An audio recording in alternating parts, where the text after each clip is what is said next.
Bismillahirrahmanirrahim. Assalamu alaikum students. 9th class. Today we are going to start the next topic of chapter number 5. Chapter name is gravitation and topic name is artificial satellites. Important topic है, paper point of view से definitions आती हैं, side boxes के बहुत important है, तो आपने हर चीज़ बहुत ध्यान से करनी है। जो चीज़ समझ नहीं आप लोग डिस्कस कर सकते हो। तो सबसे पहले हम देखते हैं सैटेलाइट्स क्या होते हैं, देन फिर हम टाइप्स की तरफ चलेंगे, इनके पर्पसेस की तरफ चलेंगे कि क्या पर्पस हैं इन सैटेलाइट्स के, किस लिए ये यूज़ होते हैं। ऑल्सो हम प्रॉपर्टीज़ को भी स्टडी करेंगे। तो सबसे पहले सैटेलाइट्स क्या होते हैं। सैटेलाइट्स जो है उसकी डेफिनेशन है कि an object that revolve around the planet called the satellite, कि कोई भी ऑब्जेक्ट जो है वो किसी भी प्लैनेट के अराउंड जो रिवॉल्व कर रहा होता है उसे हम सैटेलाइट बोलते हैं। हमारे यूनिवर्स में जो है वो प्लैनेट्स मौजूद हैं, तो हमारा जो प्लैनेट है वो अर्थ है। जो मून है वो हमारी अर्थ के अराउंड रिवॉल्व करता है, तो वो सैटेलाइट हुआ। हमारी अर्थ जो है वो सन के अराउंड जो है वो रिवॉल्व करी है। तो कोई भी ऑब्जेक्ट जो कि किसी भी प्लैनेट के अराउंड रिवॉल्व कर रहा हो उसे हम सैटेलाइट बोलेंगे। ठीक है, तो अब सैटेलाइट्स की जो है वो टू टाइप्स हैं further. First one is a nature satellites and second one is artificial satellites. Nature satellites जो नेचुरली मौजूद होते हैं, नेचर जो इनिशियली शुरू से ही जो प्रोसेस में है वो है जो है वो नेचर सैटेलाइट्स होते हैं। जो ऑब्जेक्ट जो है वो किसी भी प्लैनेट के अराउंड, जैसे मून है वो हमारी अर्थ के अराउंड जो है वो रिवॉल्व कर रहा है, तो moon is an example of the nature satellite. Clear. अब आर्टिफिशियल सैटेलाइट्स क्या होते हैं। Artificial satellites man made satellites होते हैं जो कि अर्थ के अराउंड रिवॉल्व कर रहे हैं, उन्हें हम आर्टिफिशियल सैटेलाइट्स कहते हैं, जो कि साइंटिस्ट ने अपने एक्सपेरिमेंट्स के लिए for communication purposes for other uses जो है वो स्पेस में भेजे होते हैं, और they starts revolve around the earth, then they become the artificial satellites. तो हम इसकी अब डेफिनेशन देखते हैं। आर्टिफिशियल सैटेलाइट्स क्या होते हैं, उसकी डेफिनेशन ये है। Scientists have sent many objects into space, some of them revolve around the earth, called the artificial satellites. के साइंटिस्ट जो हैं वो अपने एक्सपेरिमेंट्स के लिए for the exploration of the space, अपने स्टैंडर्ड ऑफ लिविंग को बेहतर बनाने के लिए नई से नई डिस्कवरीज़ कर रहे हैं। तो इन सारे पर्पसेस के लिए वो बहुत सारे ऑब्जेक्ट्स को सैटेलाइट्स को जो है वो स्पेस में भेजते हैं। तो उनमें से जो अर्थ के अराउंड रिवॉल्व करना शुरू कर देते हैं उन्हें हम आर्टिफिशियल सैटेलाइट्स कहते हैं। आर्टिफिशियल इसलिए कहते हैं बिकॉज ये मैन मेड सैटेलाइट्स हैं। ठीक है, इनकी एग्जांपल में जीपीएस सिस्टम जो कि हम प्रीवियस क्लास में पढ़ के आए हैं, उनमें जो सैटेलाइट्स हैं for the communication purpose, communication satellites हो गए, जियो स्टेशनरी सैटेलाइट्स हो गए, ये सारे के सारे जो हैं वो आर्टिफिशियल सैटेलाइट्स की एग्जांपल्स हैं। अब आर्टिफिशियल सैटेलाइट्स के पर्पस क्या होते हैं, यूजेस क्या होते हैं। ये यूज़ होते हैं फॉर कम्युनिकेशन पर्पस के, जिस तरह से आजकल हमारे पास जो मोबाइल फ़ोन्स हैं, इंटरनेट कनेक्शंस होते हैं, ये जो हैं विदाउट एनी केबल सिग्नल्स की फॉर्म में जो है सारी इंफॉर्मेशन को ट्रांसफ़र करते हैं। तो ये सारा कुछ जो है with the help of satellites होता है। तो ये यूज़ होते हैं फॉर कम्युनिकेशन पर्पस।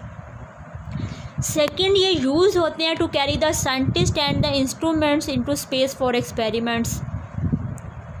तो ये यूजेस थे आर्टिफिशियल सैटेलाइट्स के। एग्जांपल जो है वो जीपीएस यानी ग्लोबल पोजीशनिंग सिस्टम में जितने भी सैटेलाइट्स हैं वो हो गई, कम्युनिकेशन सैटेलाइट्स हो गए, जियो स्टेशनरी सैटेलाइट्स हो गई। ये एग्जांपल है कुछ आर्टिफिशियल सैटेलाइट्स की। तो जो हमारे पास जो हमारे स्पेस में जो है बहुत सारे डिफरेंट ऑब्जेक्ट्स जो हैं वो मौजूद हैं, जो कि अर्थ के अराउंड जो है वो ऑर्बिट्स में रिवॉल्व कर रहे हैं। तो डिफरेंट जो सैटेलाइट्स हैं वो डिफरेंट ऑर्बिट्स में मूव कर रहे हैं। तो वो डिफरेंट टाइम में अपने रेवोल्यूशन को कंप्लीट करते हैं अराउंड द अर्थ। उनके टाइम ऑफ ऑर्बिटिंग के लिहाज से उनको डिफरेंट नाम दिए गए हैं। वो डिपेंड करता है कि वो कितने टाइम में जो है वो ऑर्बिट में एक रेवोल्यूशन कंप्लीट करेंगे। वो डिपेंड किस पे करेगा, वो distance from the centre of the earth पे करेगा। इसको हम डायग्रामेटिकली देखते हैं कि कोई भी सैटेलाइट जो है वो अर्थ के अराउंड जिस ऑर्बिट में रिवॉल्व करे उसका अर्थ के सेंटर से डिस्टेंस कितना है। जितना ज़्यादा डिस्टेंस होगा उतना ही वो टाइम भी ज़्यादा कंज्यूम करेगा to complete its one revolution. तो उसमें से one of the type of the satellites is geo stationary satellites. 9th class अब हम देखते हैं कि जियो स्टेशनरी सैटेलाइट्स क्या होते हैं और जियो स्टेशनरी ऑर्बिट्स क्या होते हैं। जैसे कि मैंने बताया कि अर्थ के डिफरेंट ऑर्बिट्स में डिफरेंट सैटेलाइट्स को लॉन्च किया जाता है फॉर द कम्युनिकेशन पर्पसेस। तो जो सैटेलाइट्स को अर्थ के डिफरेंट ऑर्बिट्स में जो है वो भेजा जाता है। अब डिफरेंट ऑर्बिट्स का अर्थ के सेंटर से डिस्टेंस भी क्या होता है, डिफरेंट होता है। फॉर एग्जांपल ये मैं फर्स्ट ऑर्बिट की बात करूँ, इसमें जो सैटेलाइट्स मौजूद हैं इसका जो है वो अर्थ के सेंटर से टोटल डिस्टेंस जो है वो r+h है। अगर मैं हाइट h लूँ यानी कि अर्थ का रेडियस सेंटर से आउटर बाउंड्री तक तो अर्थ का रेडियस हो गया। उसके बाद जितनी भी हाइट इंक्रीज़ होती जाएगी ऑर्बिट उतना जितना बड़ा होता जाएगा, हाइट इंक्रीज़ होती जाएगी, अर्थ से उतना दूर होता जाएगा। जितना वो दूर होता जाएगा अर्थ का ऑर्बिट बड़ा होता जाएगा, डिस्टेंस ज़्यादा होता जाएगा, तो टाइम ऑफ रेवोल्यूशन यानी कि अपनी एक रेवोल्यूशन कंप्लीट करने का सैटेलाइट का टाइम भी क्या हो जाएगा, इंक्रीज़ हो जाएगा। तो इस टाइम के लिहाज से यहाँ पे जो है वो कुछ सैटेलाइट्स को हम जियो स्टेशनरी सैटेलाइट्स एंड उन ऑर्बिट्स में जिनमें सैटेलाइट्स मूव करे होते हैं उन ऑर्बिट्स को जियो स्टेशनरी ऑर्बिट्स कहते हैं। वो क्यों कहते हैं उसको हम देखते हैं कि जो जियो स्टेशनरी ऑर्बिट्स सैटेलाइट्स होते हैं वो क्या होते हैं कि अर्थ के लिहाज से यानी कि 1 अर्थ रेडियस जितना उसका जो है वो डिस्टेंस होता है। अब अर्थ जो है वो 24 आवर्स में अपनी एक रेवोल्यूशन कंप्लीट करती है अराउंड इट्स एक्सिस। ऐसे ही अब जो जियो स्टेशनरी सैटेलाइट्स होते हैं वो भी क्या करते हैं, 24 आवर्स में ही अपनी एक रेवोल्यूशन कंप्लीट करते हैं। तो अर्थ के लिहाज से these satellites are appear to be stationed, कि अर्थ के लिहाज से वो ये सैटेलाइट फॉर एग्जांपल कि ये सैटेलाइट है कि अर्थ भी अपने एक्सिस के अराउंड 24 आवर में अपने एक रेवोल्यूशन कंप्लीट करेगी और ये सैटेलाइट भी एक जो रेवोल्यूशन है वो 24 आवर में कंप्लीट करेगा।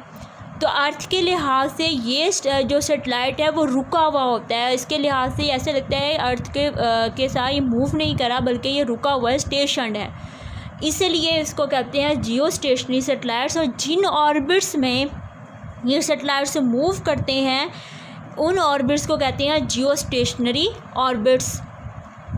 एक वेरी इंपॉर्टेंट MCQ है। तो फिर जो जियो स्टेशनरी सैटेलाइट्स होते हैं उनकी velocity with respect to earth zero होगी। वेलोसिटी जियो स्टेशनरी सैटेलाइट्स की विद रिस्पेक्ट टू अर्थ, यहाँ पे मैं बार बार एक वर्ड बोल रही हूँ, विद रिस्पेक्ट टू अर्थ क्या होगी, ज़ीरो।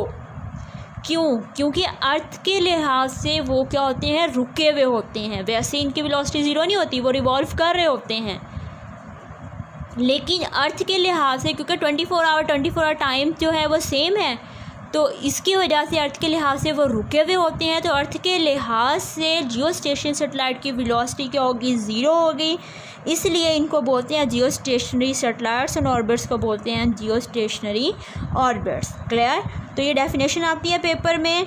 कम्युनिकेशन सैटेलाइट्स जो हैं वो वाले जो 24 आवर्स में करते हैं, ये डेफिनेशंस लिखी हुई है आपकी साइड बॉक्स में। GPS की डेफिनेशन भी लिखी हुई है। ये आपने बहुत अच्छे से सारे डेफिनेशंस को आपने जिस तरह से हेडिंग्स बना के आपको समझाया, आपने इसी तरह से इसको लर्न करना है। पेपर पॉइंट ऑफ व्यू से MCQ के लिए शॉर्ट क्वेश्चन के लिए ये बहुत इंपॉर्टेंट है।